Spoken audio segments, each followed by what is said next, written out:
Okay, so I've been drilling through my mind a lot of different things recently. One of the biggest things that I want to kind of do is I enjoy doing what I do every day for work, but as I get older and older, I've noticed that my health is becoming more and more at risk. I am a very big man, and my problem is that sometimes I feel my schedule is very erratic, and for me to have a steady schedule where I can plan around it is probably one of the most important things that I could do for myself. The reasoning behind that, if I can plan 3 days a week to go to the gym at a certain time or for a certain time, I can benefit myself by increasing my activity level and doing good things for my body. I feel like I do get some aerobic exercise at work, but I don't get enough for my size to properly lose weight. Now, with that also said, if anybody has worked in the restaurant business knows that it's sometimes difficult to properly get a healthy meal when you've worked really late or you've had a weird schedule or whatever the case may be. You tend to lean to fast items that you can throw in the microwave or stop at a fast food restaurant or whatever the case may be, and you tend to get very unhealthy foods that way. And it's not good. To be a proper healthy person, you need to be able to work out. Be active. You don't need to be working out. Just be active. And eat healthy. Unfortunately, I don't. So maybe this thing I've been telling myself all this time is, I'm working in a restaurant business. You're a hard-working person. You're moving around all day. You're standing next to a very, very hot grill. That's active lifestyles. And in reality, if you really think about it, it's not. I mean, it's work. Yes, it's not an office job, and I'm not sitting on my butt all day, but it's just still a job. So, and to be honest, when I come home, the first thing that doesn't come through my mind is, I should really go out and work out, or let me go jog around the block a couple times. It's, I got to take the shoes off, sit down and relax. And I don't know how I can give myself a proper schedule so that way I force myself into working out again. Because I really do want to work out and join a gym and be active and stuff like that. Especially summer's on its way. It's such a beautiful day today. Going to the gym for me was, a great thing. I felt so good when I was done. I would go to the gym and I would run, or not run, I worked on the ellipticals, what I like to do, for an hour, and I would do weights, so I would do a half hour on the elliptical, get my heart rate up, go do the weights and everything, come back and cool down on the elliptical. And that was my thing, and I would be there for 2 hours. Yes, I know 2 hours seems like a long time, but I enjoyed it. I was actually I was losing weight. I was becoming healthier. I felt better. And then, I got into a situation where, I need to work more often. And, I need to be able to survive, pay for bills, and, take care of life. But I've lost that ability or that desire. No, the desire's there. What is the word that I'm looking for? The motivation to do it. And maybe that's my problem. I need to get that motivation back. I know food. I'm a culinary person. This is my job. This is my life. I'm going to start looking into recipes and properly planning meals. My schedule sometimes doesn't allow me to eat properly. If I work from 8 a.m. till 6 p.m. It's an 11-hour shift. Or even if I work 10 till 10 to 8. It's an 11-hour shift. I may have not eaten all day. I don't stop. I don't take a break. And when I do, I get, weird looks. People look at me like, what the fuck? Why are you stopping? Why are you taking a break? You don't get breaks. It's a restaurant business. Well, my health is becoming bad. It is bad. I really need to do something. I'm going to have a heart attack, a stroke, something. It's going to kill me. And I can't blame work. It's not work. It's me. My decisions. My life. It makes me want to quit what I'm doing and do something else. Work an office job, 9 to 5, so I can, come home at 5 o'clock, make dinner, have dinner ready at 5 o'clock, have time during the day to go to the gym. I can't do that. I don't make enough money to do that. I don't have the schedule to do that. I don't get sick pay. I don't get vacation time. These are things that people that make more money than I do get. That was one of the first jobs I got out of high school. They gave us a week of paid vacation time and a week of sick days. They were all paid. God forbid I was sick. I could call up and, you know what, sorry, I'm sick, I can't come in. And I didn't have to stress about losing money. Unfortunately, the restaurant business doesn't give you that option. Be there, even sick. And it hurts.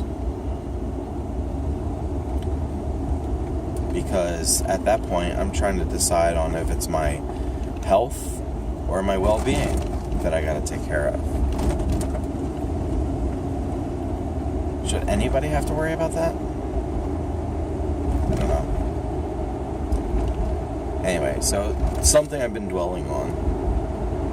It's kind of crazy to think about. Bob always asks me, I get in these weird moods where I'm just either, I'd rather not be bothered sometimes.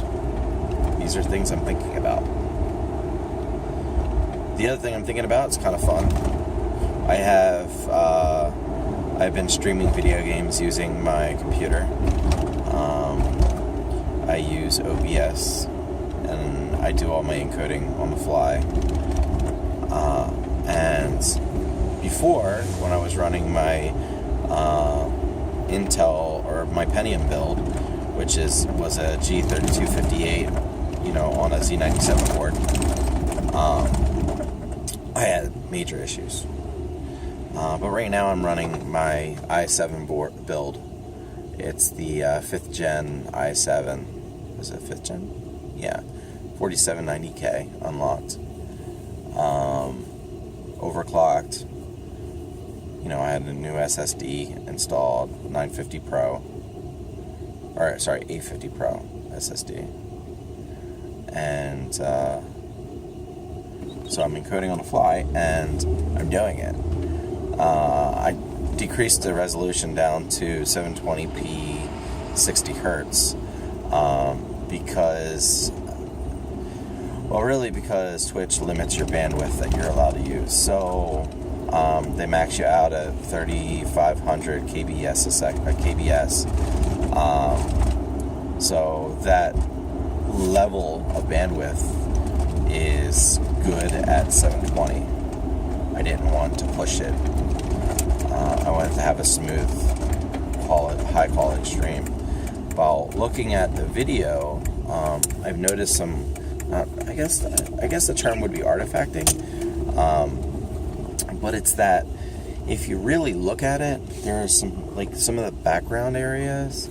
You'll get this weird layering look, blocky almost layering look.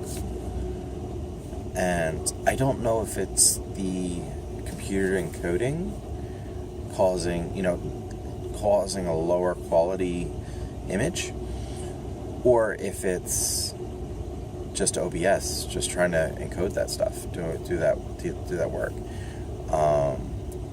So what I wanted to do is Bob and I, well, it's really Bob, but Bob and I got a AverMedia Gamer portable. It's a capture card that plugs directly into your monitor. So your monitor will come into it, or from your PC to it, and from it to your monitor. So it's in line. And it captures that image. And via USB, it goes over to your computer. And that file is either saved, or you can use it to stream using AverMedia's software, which I really got to try. The only problem is I've been kind of working with this. In OBS, I can add, background images. I can add, video snapshots. I can do multiple things. Very, very robust, free software, open source. So it allows me to do a lot of different things. I'm limited by what I can use for creating backgrounds and images and things like that, because I don't really have Adobe. Everybody uses Adobe Photoshop or something higher end. Unfortunately, I don't make money from doing this. It's really just kind of fun. When I play my video games, when I have time, I want to put out something that looks kind of cool. So I use GIMP. God forbid me, or if I got that wrong, but it's a Photoshop-esque program that I'm still kind of learning how to use, and I'm able to add in things. So we're using that. But my goal is I want to try and compare an OBS or a encoding on the system versus encoding on the AverMedia card, because the AverMedia card has a built-in encoder, so that allows me to pull that data or that compute power that my computer would be doing and put it on the AverMedia card. So my other idea is, not only am I going to pull that processing power, that compute power that's doing the encoding off of my computer and put it on the AverMedia card, but I also want to send it over to my laptop and let my laptop do all the streaming. So, but unfortunately right now, if anybody has seen any of my posts, I had a laptop. I have a Dell N5010. Yeah, N5010. It's an okay laptop. It's a Intel Pentium 5. I think it's the second generation or third generation. It's clocked at like 2.8 gigahertz. It's not that powerful. It's a 4 cores. It's got 8 gigs of RAM. But the important thing is I removed the hard drive and I installed an SSD. And it's very peppy now. I installed Windows 10, so hopefully that'll help out a lot. It doesn't have a big graphics processor, but it does have an independent graphics processor, so I'm not dealing with an SoC. I guess it wouldn't be an SoC; it would be a graphics processor chip. Anyway, so I'm interested in seeing how that works. So I'm pulling all kinds of data off of my computer, so my computer can run games and do everything on the AverMedia card and the computer. So look forward to that. But as of right now, because I pulled the video card out and I got an enclosure that is eSATA. Yes, I said eSATA. The reason why I chose eSATA, and a lot of people are going, what? eSATA? It's a niche thing. I'm not saying I'm doing niche things, but my laptop doesn't have USB 3.0. It was before that time. So, but it does have eSATA port. And my comparisons, everywhere I looked, says that the speed for a eSATA connection to a hard drive is just as fast as USB 3.0 without the limitations. If you look at a data stream for USB 3.0, you get this high spike of data in the beginning, and then it slowly decreases to a kind of even keel, which is great if you think about it, because you get that short burst of data right away. But when I'm using the hard drive as a general storage device, as in like it's 500 gigs, so I'm going to put movies to it. It might be several gigs of movies. So I don't want that high spike and then low decrease. I want an even keel. So I would rather have that increase and then just a straight, constant download speed or transfer speed. And that's what eSATA is going to give me. Plus, I don't have USB 3.0. I have USB 2, I think. So I'm going to use that for now. My next option is my computer has a DVD burning drive. Just a slot load, or not slot load, a vertical load or horizontal load drive. But I want to remove that. They have these caddies that replace that, but you can put a laptop hard drive in there. Put it in there. And that runs right off the PCI bus. So that eliminates the use of or need for the external hard drive. So I can get a 1 terabyte laptop hard drive, which isn't that expensive, probably about $100. Install that in my laptop, so my boot system and everything will run on my SSD, and everything else will run on my hard drive. If you're questioning yourself and saying, well, what about the DVD drive? Well, I do have an external DVD drive that's LG that can burn discs and stuff like that, so I'm not limiting myself there. So if I wanted to be portable, I can take it with me whenever I want. So my laptop now is 1 terabyte storage, SSD hard drive, as my boot drive, and everything is good. So, and it's been upgraded. And it's still portable. It's still very portable. And that's the goal for our laptop, is keeping it portable. And it's running, to be honest, it's running pretty good. It still runs very hot. These laptops, unfortunately, run very, very hot. I will say, since I've installed the SSD, that side palm rest is not that hot. Totally got off topic, though. The hard drive that came out of the laptop was locked. I tried my damnedest to format that hard drive because it has ZOS on it. I don't need it anymore. I installed, I used a backup disk that I got with my laptop. I installed the SSD and just formatted it with that. Unfortunately, the hard drive that I had, the 500 gig hard drive, when I went to go format it outside of the laptop after I installed the new OS, it wouldn't allow me to. So my other option would have been remove the SSD again, put in the hard drive, put the boot disk in, the redo disk, and hope I can format it from there. But then it's going to want to format the new OS onto there.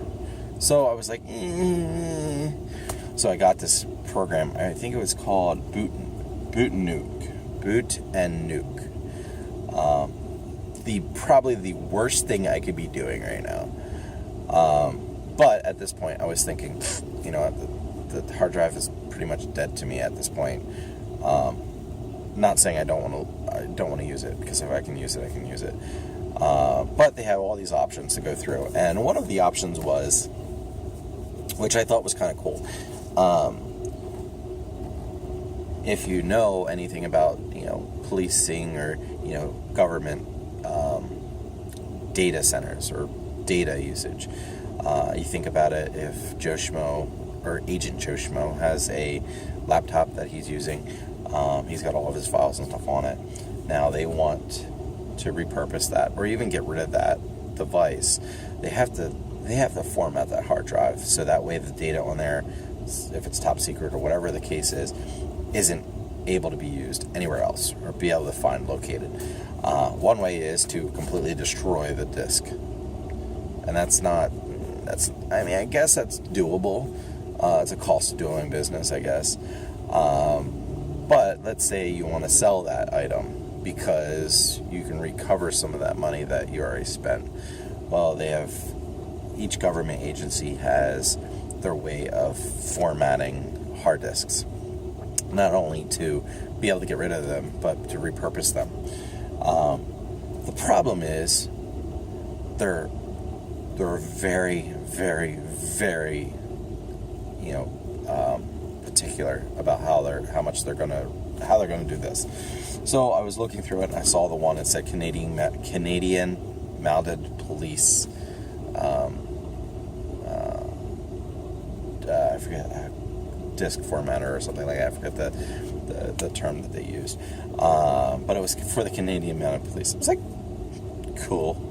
So I went through and I looked through it and saw that it's pretty good at removing stuff. And I was trying to. I want a brand new disk. I want completely wiped. I don't want anything left on that disk. So I installed it and I got the program running and enter. Time went up to like 30 hours or something like that. I'm like, oh, that's really long. That's a day and a half worth of. Okay, whatever. I go make coffee or whatever. Came back in the room. It now says 260 hours. Like, what? It's like 8 days, 10 days. What the hell? What did I do? And I'm like, okay, well, let me let it run. Maybe it'll redo the sourcing and it'll whatever. No. It's probably been 6 days now, and it's still got another 2 days to go. So yeah, it's still going. But my laptop's been kind of purposed for that at this point. So, anyway, this has been 25 minutes, and if you've stuck in this long, God forbid your soul. I have your soul. Anyway, thanks for watching, and if you have any comments, you know where to do that. Don't forget to like and subscribe. Obviously, if you like, that'll help me out. If you subscribe, that'll help me out. You can donate too. That'll help me out. It's all about me, isn't it? But thank you for watching. Hopefully, if you comment below, let me know what you want to see. What do you want to hear about? These are things that I'm trying to build. Obviously, this vlog, I think it's more for me than it is for you. So I can get my thoughts straight. That's why I ramble on. But if you're watching, good for you. Thanks for watching. Anyway, take care. Enjoy this beautiful day. It's going to be in the 60s here in Royersford. No rain. Talk to you later.